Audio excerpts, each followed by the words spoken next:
Ini bab keharusan menggantungkan ihram, iaitu seseorang berihram dengan ihram seperti ihram orang lain, maka dia menjadi muhrim. Seorang yang memakai ihram dengan ihram seperti ihram fulan, ihram orang-orang tertentu, boleh. Mana kita gantungkan ihram kita dengan ihram orang lain. Saya pakai ihram ni dengan niat nak buat seperti apa, nak buat ibadat seperti apa yang akan dilakukan oleh orang tu, misalnya kita gantungkan, boleh. Inilah hadis-hadisnya. Dengan sanadnya Imam Muslim meriwayatkan daripada Abi Musa, katanya saya datang kepada Rasulullah sallallahu alaihi wasallam. Ketika itu Nabi sallallahu alaihi wasallam sedang menurunkan untanya di Batha, di tanah lapang. Faqala li, dia pun berkata kepadaku, ahajajta, adakah engkau telah niat nak buat haji? Faqultu na'am, ya. Dia kata, dengan apa engkau telah ihlalkan? Yani engkau ucapkan untuk buat macam mana? Dia kata, saya berkata labbaika bi ihlalin ka ihlalin nabi. Ku sahut seruanmu dengan mengungkapkan ungkapan seperti Nabi SAW, dengan mengucapkan talbiyah seperti yang diucapkan oleh Nabi SAW. Nabi SAW pun kata, faqad ahsanta, baiklah. Kalau lagu tu baiklah, baguslah. Engkau tawaflah di Baitillah dan di Safa dan Marwah, wa ahillah, dan bukalah ihram engkau selepas itu. Kata siapa ni, Abu Musa al-Asy'ari, saya pun pergilah, yang ni bersama-sama dengan orang lain, pergi tawaf Baitillah, lepas tu tawaf Safa dan Marwah. Kemudian saya pun pergi dekat seorang perempuan dari Bani Qais, fafalat ra'si, dia pun duduk belek-belek rambut saya. Belek rambut, asalnya belek rambut dengan makna cari gutu. Belek-belek rambut tu tanda bermanja lah, tanda bermanja. Kemudian thumma ahlaltu bil hajj, kemudian saya pun ihlal haji. Qala, kata Abu Musa, aku selalu mengeluarkan fatwa kepada orang ramai begitu, sehinggalah sampai ke zaman pemerintahan Umar bin Al-Khattab. Ada orang berkata kepadanya, wahai Abu Musa, atau wahai Abdullah bin Qais, ruwaidak ba'dha futiyak, ruwaidak ba'dha futiyak.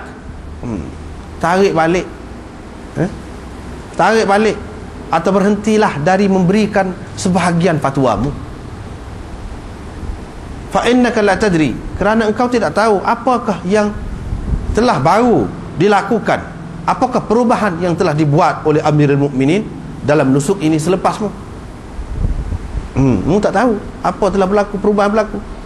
Dia pun katalah bila begitu, tuan-tuan sekalian, ayuhan nas, man kunna aftainahu futya, sesiapa yang telah kami berikan sesuatu fatwa kepadanya dahulu, falyatta'id, tunggulah dulu, falyatta'id, sabarlah dulu, jangan dipakai lagi, sabarlah dulu, tunggulah dulu, kerana Amirul Mukminin akan datang. Alaikum, akan datang kepada kamu, fabihi fa'tamu, bila dia datang kamu ikutlah dia. Ini kata Abu Musa. Qala, kata perawi, maka Umar pun datang, saya pun sebutkan kepada dia perkara ini. Faqala, saya pun tanya lah, apa ni perubahan lagu mana berlaku? Umar pun berkata, kalau kita berpegang dengan kitab Allah, maka kitab Allah menyuruh supaya menyempurnakan haji. Wa atimmul hajja wal umrata lillah, sempurnakanlah haji. Kalau kita pegang dengan sunnah Rasulullah sallallahu alaihi wasallam, Rasulullah tidak buka ihramnya sehinggalah hadiu binatang kurban sampai ke tempatnya. Jadi hak kita duduk buat sebelum ni ini ada cerita lain, dan ini khusus ni, khusus. Kalau tengok Quran suruh buat haji ifrad, kalau tengok sunnah Nabi suruh buat haji qiran. Maknanya begitu. Adapun tamattu', terutamanya faskhul haji ilal umrah, tamattu' dengan arti itu, Umar dan ramai lagi sahabat-sahabat yang lain mengatakan ini khusus dengan sahabat-sahabat sahaja pada masa Nabi SAW itu. Seterusnya daripada Abi Musa lagi, ini lebih panjang lagi. Seperti tadi juga Nabi SAW tanya, bima ahlal, kau ihlal bagaimana? Dia kata, ahlaltu bi ihlalin Nabi, Saya ihlal seperti ihlal Nabi. Saya ihlal dengan ihlal Nabi. Yang bagaimana Nabi ihlal, lagu itulah saya ikut. Saya gantungkan begitu. Nabi SAW pun tanya, ini lebih jelas lagi. Adakah engkau membawa binatang kurban? Ada binatang kurban sekali kah? Saya kata tak ada. Nabi SAW pun kata, kalau begitu, supaya orang lain-lain lah, tak ada binatang kurban itu, tak bawa sekali, engkau tawaflah Baitullah, dan engkau tawaflah, yakni sa'ilah di antara Safa dan Marwah. Kemudian bukalah ihram engkau. Saya pun tawaflah di Baitullah, sa'ilah di antara Safa dan Marwah itu. Kemudian saya pun pergi kepada seorang perempuan daripada kaum saya. Dia pun sikat rambut saya. Sikat rambut. Tadi dia kata belek-belek rambut. Dia sikat rambut. Dan dia basuh kepala saya. Fakuntu uftin nas bidzalik. Saya terus memberi fatwa lagu itulah kepada orang ramai di zaman pemerintahan Sayyidina Abu Bakar dan seketika daripada pemerintahan Sayyidina Umar. Ketika saya sedang berada di musim haji, ini cerita kemudian pula, tiba-tiba ada seorang mari. Dia pun kata, engkau tidak tahu apakah perubahan yang telah dibuat oleh Amirul Mukminin berhubung dengan ibadat haji ini. Saya pun berkata, ayuhan nas, tuan-tuan sekalian, sesiapa yang kami telah fatwakan sesuatu, beri fatwa tentang sesuatu dahulu, falyatta'id, sabarlah dulu, tunggulah dulu, jangan dipakai lagi hak berkenaan dengan haji ni. Ini Amirul Mukminin akan datang kepada kamu, kamu tunggulah dia. Senang lagu tu, tunggu dia.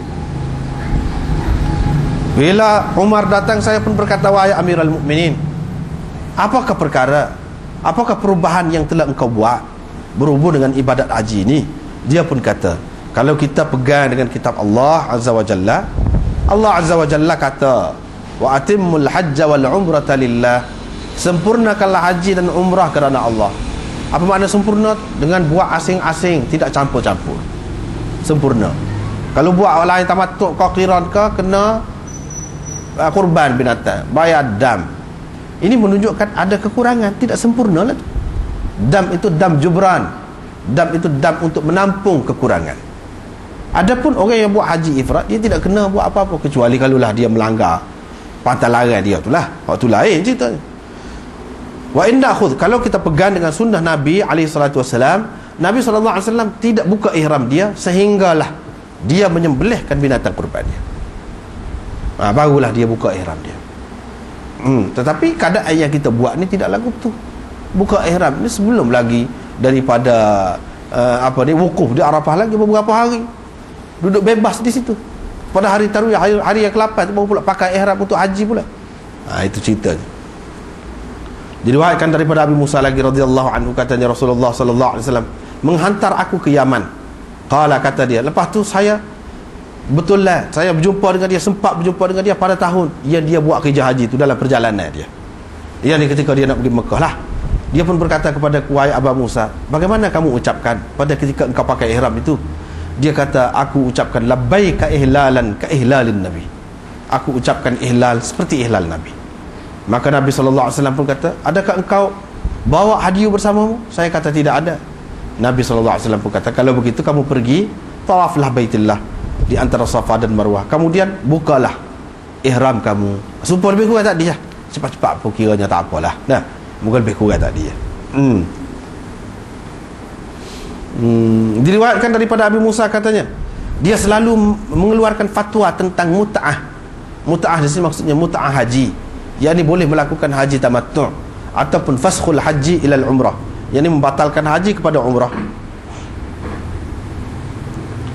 Faqala lahu rajul, ada orang berkata, ruwaidak bi ba'd futiyak, tahan sebahagian daripada fatwamu tu, kerana engkau tidak tahu apakah yang Amirul Mukminin telah buat perubahan berhubung dengan ibadah haji ni selepas, sehinggalah dia bertemu dengan Sayyidina Umar selepas tu. Ini Abu Musa ni bertemu, dia pun tanya. Umar pun kata, aku tahu bahawa Nabi SAW telah melakukannya bersama-sama dengan sahabat-sahabatnya. Memanglah aku tahu Nabi SAW lakukan itu, bukan makna Nabi sendiri itu buat lagu itu, tidak, tetapi dengan kebenaran dia lah. Orang-orang lain ramai lah buat lagu itu, aku tahu, kata dia. Tapi aku tidak suka mereka ini berbulan madu, mu'risin, menjadi arus, menjadi pengantin, dengan isteri-isteri mereka di Arab, di celah-celah pokok Arab. Pokok arak tu pokok kayu sugi itulah. Jadi duduk jadi pengantin, duduk berbulan madu pula. Orang tak pergi akikah haji, kita nak pergi bulan madu pula. Aku tak suka tu, dia kata dia. Kemudian mereka pun pergi buat akikah haji dalam keadaan kepala mereka menitiskan air. Yang ni baru mandi junub. Hak tu dia tak sih. Bagi dianya tidak lebih afdal lah buat haji tamattu' ni. Haji tamattu' ni. Kalau faskhul haji ila al-umrah tu memanglah tak leh bagi dianya, tak leh. Itu khusus dengan Nabi sallallahu alaihi wasallam. Khusus dengan sahabat-sahabat di zaman dia tu. Tapi kalau haji tamattu', ramai ulama mengatakan boleh, tapi bagi Sayyidina Umar tidak lebih afdal. Sebab apa? Kalau buat haji tamattu', ni hikmah dia. Kalau buat haji tamattu', bermakna buat umrah sekali dengan buat haji tu pada tahun yang sama. Kemudian tak segi dalam Mekah. Jadi Mekah Baitullah jadi kosong, sepi daripada diziarahi, dikunjungi oleh orang Islam. Tujuan dia supaya ikut Quran, atimul hajja wal umrata lillah. Pergi buat haji, haji saja, haji ifrad. Semula pergi buat umrah, umrah saja. Halagut tu barulah makmur Baitullah tu. Barulah makmur. Sentiasa ada orang seumur. Nampak kehebatan Islam itu. Tidak kata kalau tidak usia haji kat senyap, tak ada orang. Itu tujuan dia, hikmat dia besar. Buat Syiah ni marah pula ke Sayyidina Umar pula. Dia kata apalah marah Nabi sallallahu alaihi wasallam bagi. Dia tidak marah dengan arti mengharamkan. Dia mengatakan tidak lebih aula. Sebab apa? Melihat kepada hikmat yang lain. Hikmat yang lain. Tapi kalau seorang tu ada kepayahan, buat payah pula nak pergi semula, banyak belanja pula, boleh buat semua. Ni di antara benda yang disepakati oleh ulama. Buat haji tamattu' ni boleh. Haji tamattu' dengan arti ni lah, bukan faskhul haji. Buat haji tamattu' ni mana buat umrah dulu, lepas tu baru buat haji. Bukan buat haji lepas tu batalkan haji tu buat umrah. Hak tu khusus dengan zaman Nabi SAW sahaja. Umrah ni tamattu', haji tamattu' semua sepakat, tak ada khilaf. Mazhab mana pun kata boleh. Sayyidina Umar pun dia tidak mengharamkan, cuma dia nak menganjurkan orang ramai kepada yang lebih baik. Termasuk dalam bab siasah ini, bukan termasuk dalam bab mengharamkan. Halal diharamkan, tidak termasuk begitu.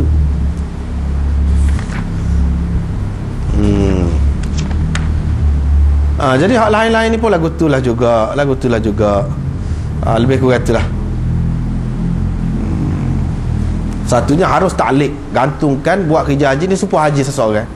Bila jumpa dengan dia, buat haji lagu mana lagu tu? Boleh buat lagu tu, tak apa. Kalau semaya tak boleh buat lagu tu. Semaya ni dengan niat semaya sepuluh orang tu ikut dia, tak boleh lagu tu. Semaya kita ni biar jadi seperti dia, tak boleh. Kena masing-masing, kena suku. Kita kena niat fardu. Bagi orang yang mengatakan makmum hak semaya fardu ni nak ikut tu imam hak semaya sunat, makmum ni kena niat fardu. Dia tak boleh niat seperti imam tu, gantung seperti imam, tak boleh lagu tu semaya. Tapi dalam bab haji boleh. Inilah perbezaan yang Nabi SAW ceritakan kepada kita. Ibadat belaka, tapi hak ni lagu ni boleh, hak ni tak boleh. Begitulah. Hak lain-lain tu nampaknya lebih kurang itulah, tak ada dah. Apa ya Sayyidina Umar nak mengharapkan haji tamattu'nya? Dalam Quran pun ada, faman tamatta'a bil umrati ila al haji famastaysara min al hadi. Mana boleh? Takkan dia tak erti Quran. Nak kritik tak tu pasal dia tak erti nak kritik. Dia tidak kata haram, dia faham dah tu dalam Quran pun ada. Faman tamatta'a bil umrati ila al haji. Sesiapa yang bersenang-senang dengan buat umrah dulu hingga kepada haji pula, lepas pada tu nak buat haji pula, dalam Quran pun ada boleh. Apa dia nak larang? Sahabat-sahabat pun selalu buat. Ini masalah lain yang dia larang. Begitulah. Sekat itulah dulu. Wallahu a'lam. Astaghfirullah wa atubu ilaih.